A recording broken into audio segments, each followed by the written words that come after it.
రోజు ఎమ్మెల్యే అయిన తర్వాత భీమాస్ ప్యారడైస్ తిరుపతికి రావాలని చెప్పి కోరగా నేను ఎమ్మెల్యే గారు ఏదో అర్జెంటుగా రమ్మంటా ఉన్నాడని చెప్పి నేను కార్ బుక్ చేసుకొని అక్కడికి వెళ్ళడం జరిగింది. రూమ్ నెంబర్ 109 జూలై 6వ తారీఖు రోజు నేను అక్కడికి వెళ్ళడం జరిగింది. అక్కడ ఎవరూ లేదు, ప్రశాంతంగా ఉండింది. ఎమ్మెల్యే గారు మాత్రమే రూమ్లో ఉన్నారు. నేను వెంటనే రూమ్లోకి వెళ్ళడం నా పైన బలాత్కారానికి పాల్పడిన తర్వాత నేను అతనికి లొంగిపోవడం జరిగింది. జరిగిన తర్వాత ఈ విషయం ఎక్కడైనా బయట చెప్పావంటే నేను చంపేస్తాను, నీ కుటుంబాన్ని చంపేస్తాను అని చెప్పి బెదిరించడం జరిగింది.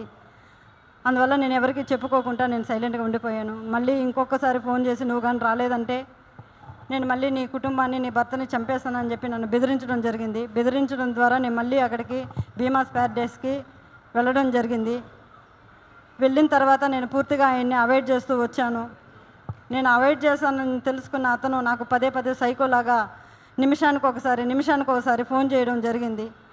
అది గుర్తించిన నా భర్త, ఎమ్మెల్యే నీకు ఎందుకైతే ఇన్నిసార్లు కాల్ చేస్తున్నాడని చెప్పి నా మొబైల్ ఇంచేసి నన్ను కొట్టడం, నన్ను బెదిరించడం చాలా చేశాడు. చేసిన తర్వాత నేను ఆ బాధను భరించలేకుండా నాకు జరిగిన బాధని నేను ఆయనతో వివరించడం జరిగింది. వివరించినప్పుడు నా భర్త ఇలానే నీకే జరిగిందా, చాలామందికి జరిగిందా అన్నప్పుడు చాలా మహిళలు, గవర్నమెంట్ ఎంప్లాయీస్ కూడా ఉన్నారు, ఇందులో మహిళలు చాలామంది బలైపోతున్నారు చెప్పాను. నేను చెప్పినప్పుడు ఆయన సూచించాడు నన్ను, ఈ చాలామంది మహిళల్ని కాపాడుకొని మనం బ్రతకాలి, మనం కాపాడుకోవాలని చెప్పి ఆయన నాకు ఒక పెన్ కెమెరాని అరేంజ్ చేసి ఇవ్వడం జరిగింది.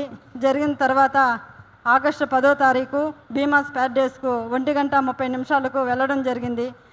అక్కడ జరిగిన కామ క్రీడలను నేను రికార్డ్ చేసుకొని తీసుకొచ్చి నా భర్తకి ఇవ్వడం జరిగింది.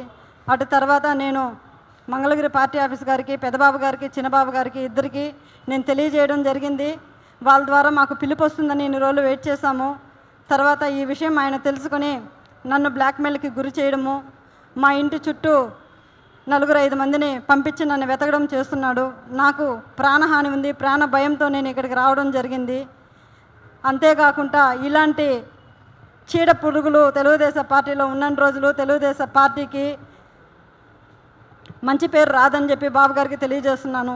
అయ్యా బాబుగారు, నేనేదో తెలుగుదేశం పార్టీని కించపరచాలని చెప్పో నేను ఇక్కడికి రాలేదు.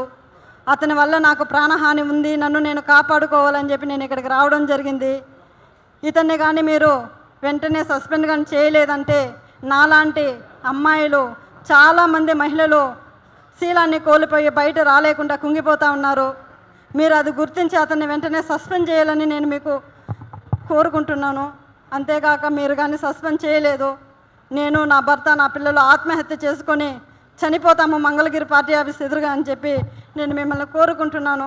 శరణు మహాప్రభు చంద్రబాబు నాయుడు గారు, మాకు మీరే దిక్కు శరణు బాబు అని కోరుకుంటున్నాను.